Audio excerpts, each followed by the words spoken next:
New horizons. 6 months later, Maya stood at her apartment window, watching spring rain wash the city clean.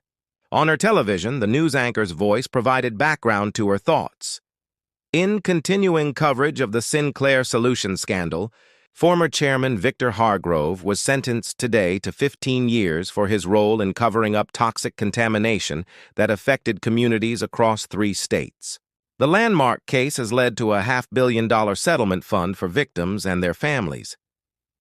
Maya turned at the sound of the apartment door opening.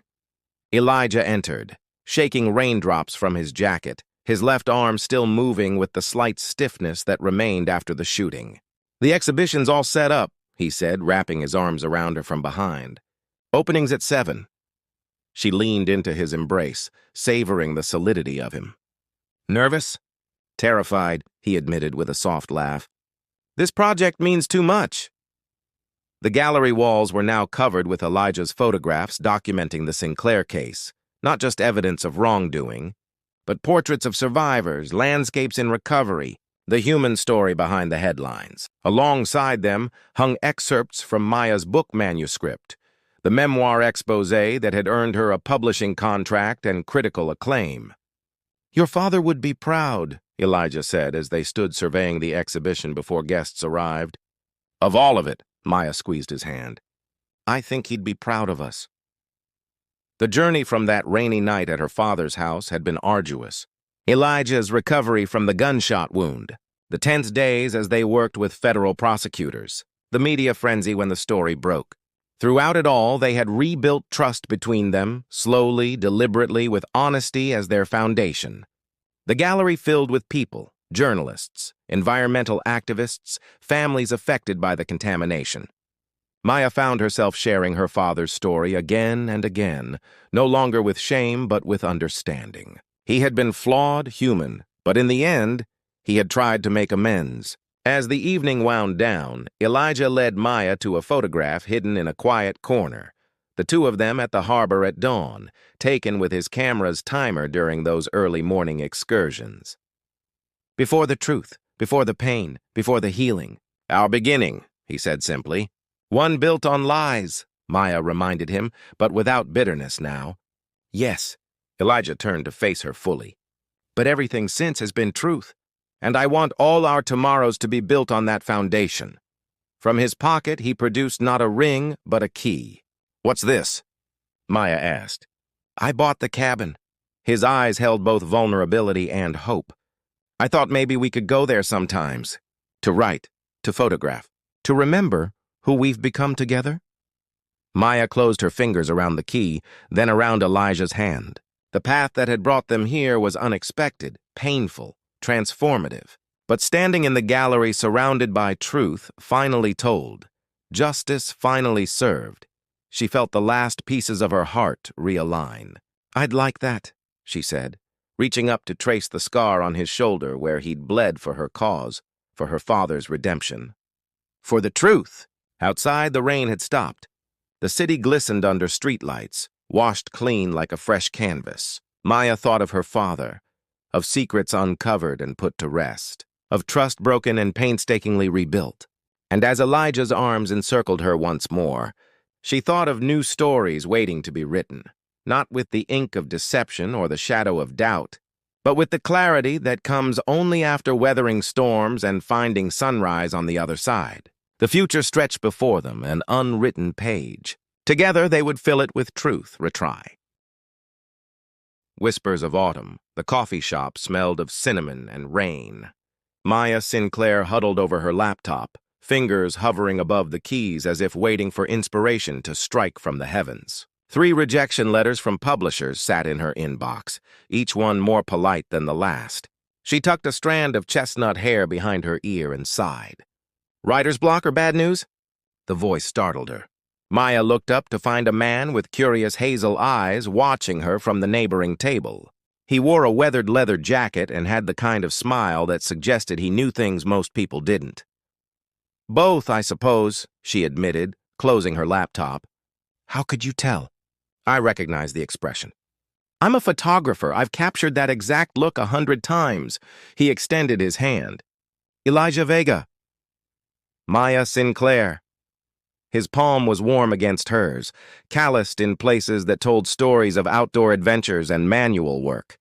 Not the hands of someone who spent their days in offices. "You're the one who did that exhibition on abandoned places, aren't you?" Maya asked, recognition dawning. "I saw it last month at the Westridge Gallery." Elijah's eyebrows rose. "You remember my work? The way you captured light in those forgotten spaces? It was like watching ghosts dance." She blushed at her own words. "Sorry, that sounds ridiculous." "Not at all." His eyes brightened. "That's exactly what I was trying to show." The rain outside intensified, drumming against the windows like impatient fingers. Maya found herself sharing more than she'd intended, about her struggling writing career, her recent move to Boston after her father's death, the novel she couldn't seem to finish.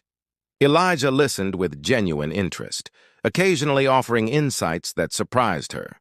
When the barista announced closing time, Maya realized they'd been talking for nearly 3 hours. "I should get going," she said reluctantly. Elijah nodded, then hesitated. "I'm working on a new project, capturing the hidden corners of the city at dawn. Places most people never see in that light." He paused. "Maybe you'd like to join me sometime? Might help with your writing." The invitation hung between them, weighted with possibilities. Maya thought of her empty apartment, the blank document waiting on her computer, the days that had begun to blur together. "I'd like that," she said finally. They exchanged numbers under the awning as rain poured around them. Their breath formed small clouds in the autumn chill.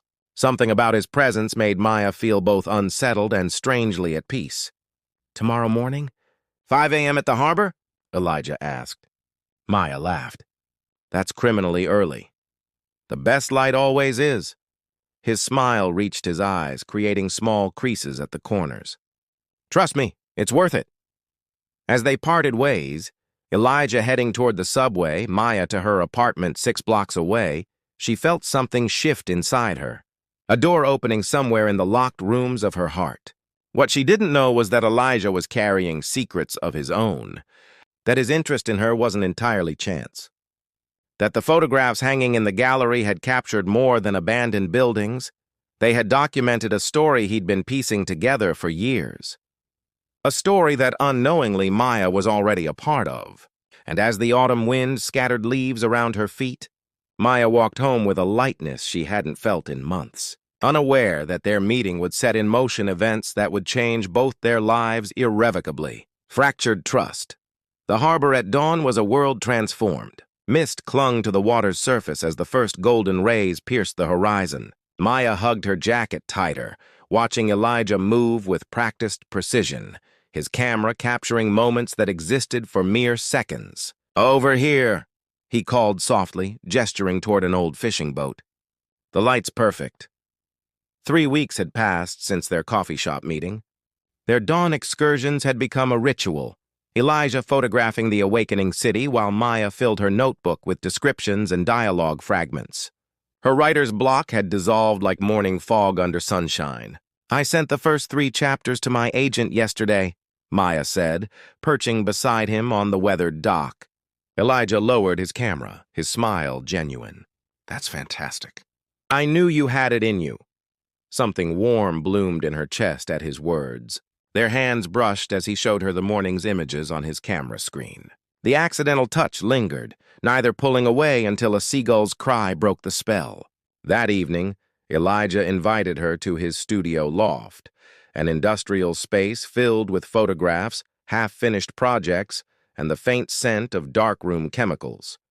Large windows overlooked the city skyline, now painted in sunset hues. "This is incredible," Maya said, examining a wall covered with interconnected images and notes. "What's this project about?" A shadow crossed Elijah's face. "It's complicated. A documentary series I've been working on for years." He handed her a glass of wine. "About corporate pollution cover-ups." As the night deepened, their conversation flowed from art to dreams to fears. The space between them on the couch gradually disappeared. When Elijah's fingers traced her jawline, Maya leaned into his touch. Their first kiss tasted of wine and possibility. His hands tangled in her hair as she pressed closer, heart racing beneath her ribs. What began as gentle exploration quickly deepened into something more urgent, a recognition of something neither had been looking for.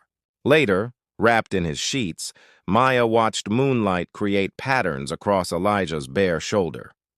His arm rested protectively around her waist, his breathing steady in sleep. She carefully extricated herself, suddenly restless.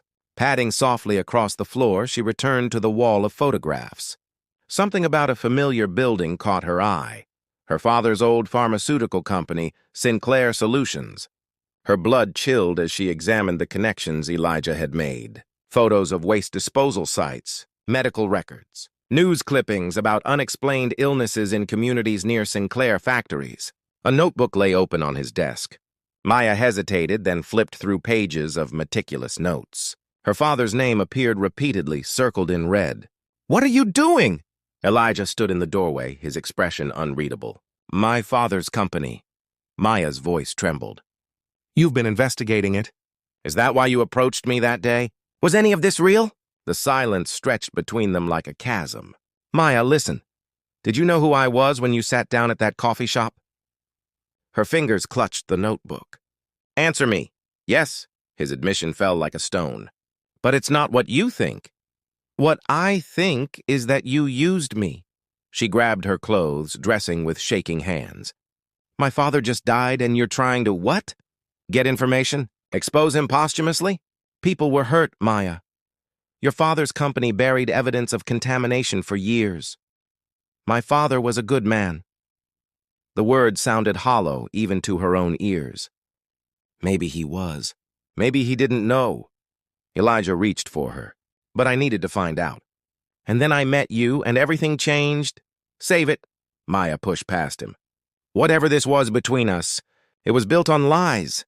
She fled into the night, tears blurring the city lights, carrying not just a broken heart, but the first seeds of doubt about the father she'd idolized her entire life. Shadows of the past. The package arrived 3 days after Maya left Elijah's loft. No return address, just her name in unfamiliar handwriting. Inside, a USB drive and a note. "Your father wanted you to have this. Be careful who you trust." Maya stared at the items on her kitchen counter while rain lashed her windows. She hadn't spoken to Elijah despite his dozens of calls and messages. The betrayal still burned fresh, complicated by nagging questions about her father's company. Her hands shook as she plugged the drive into her laptop. Files appeared, internal memos, test results, emails. Technical language she struggled to understand, but the implications were clear enough. Evidence of chemical dumping, reports of illnesses suppressed, her father's signature on documents authorizing settlements with confidentiality clauses. A video file sat at the bottom of the list. Maya clicked it, heart pounding. Her father's face filled the screen. Gaunt from the cancer that would claim him months later. "Maya, if you're watching this, I've failed to make things right." His voice was weaker than she remembered. "I discovered what Sinclair Solutions was doing too late. When I tried to come forward, they threatened you. I made choices I'll regret eternally to keep you safe." Tears streamed down Maya's face as her father detailed his attempts to gather evidence against his partners secretly, his plans to expose everything before illness overtook him. "Find Elijah Vega. He's been documenting the effects of our negligence for years. I've left him instructions. Trust him, Maya. He can help you finish what I couldn't." The screen went black. Maya sat frozen, emotions colliding like storm fronts. Grief, betrayal, confusion. Her phone rang, startling her. Unknown number. "Hello? Mrs. Sinclair?" A man's voice, unfamiliar. "My name is Victor Hargrove, chairman of Sinclair Solutions. I believe we should meet regarding your father's estate and certain documents that may have come into your possession." Ice formed in Maya's veins. "How did you get this number?" "We've been keeping an eye on you out of respect for your father." His tone suggested otherwise. "I should mention that spreading unverified information about Sinclair could result in significant legal consequences." After hanging up, Maya sat in darkness, mind racing. Her phone buzzed with a text from Elijah. "We need to talk. It's not safe. Meet me at the Lighthouse Museum, 7 p.m. The museum was nearly empty when Maya arrived. Elijah waited in the shadow of the massive lens, tension visible in his shoulders. You were working with my father. Not a question. Not initially. Elijah's eyes were tired, haunted. I was investigating Sinclair after my sister got sick from contaminated water near their plant in Michigan. Then your father contacted me 6 months ago, said he wanted to make things right. Why didn't you tell me? He made me promise not to involve you unless absolutely necessary. Elijah ran a hand through his hair. But then he died suddenly and the evidence disappeared.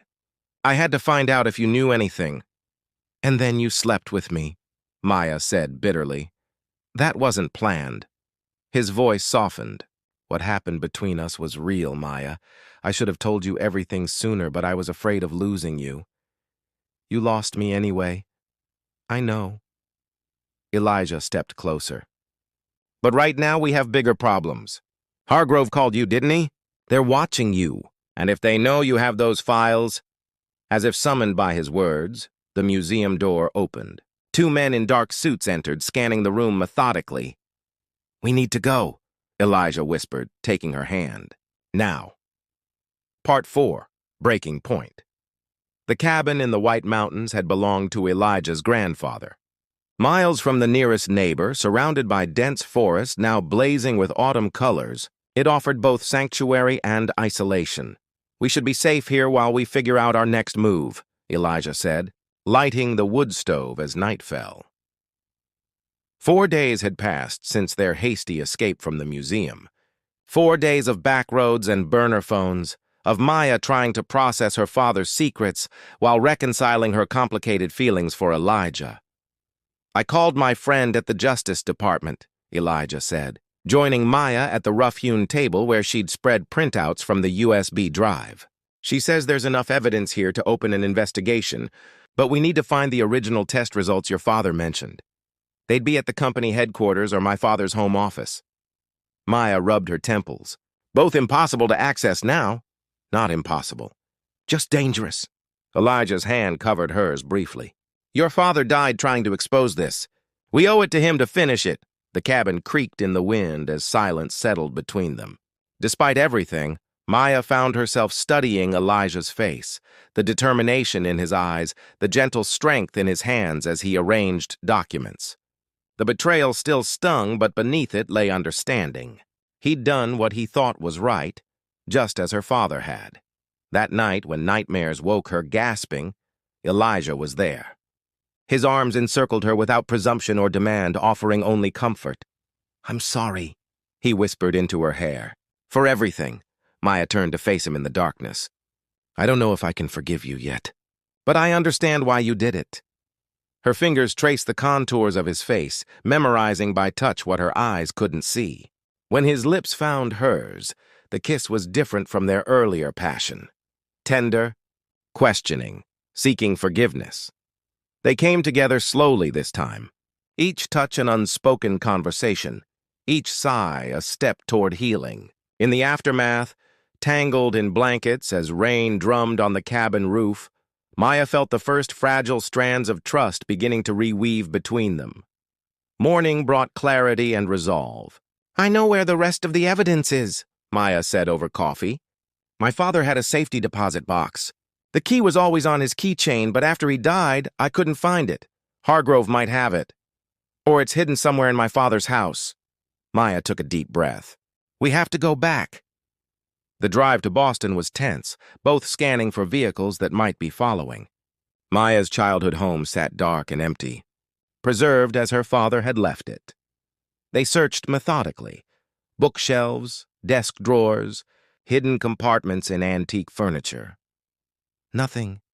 Wait. Maya paused in front of a family photograph.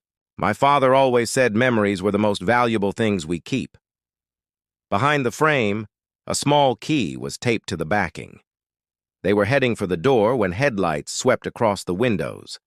A black SUV pulled into the driveway. Hargrove, Elijah whispered, pulling Maya toward the back door. A gunshot cracked the night air. Pain exploded in Elijah's shoulder, sending him stumbling against Maya. Run! He gasped, blood seeping between his fingers. Get to the bank. Finish this. Not without you, Maya said fiercely. helping him through the kitchen as footsteps thundered through the front door. They burst into the backyard and into the neighboring woods. The key clutched in Maya's hand like the lifeline it was, not just to justice, but to redemption for her father and perhaps for themselves.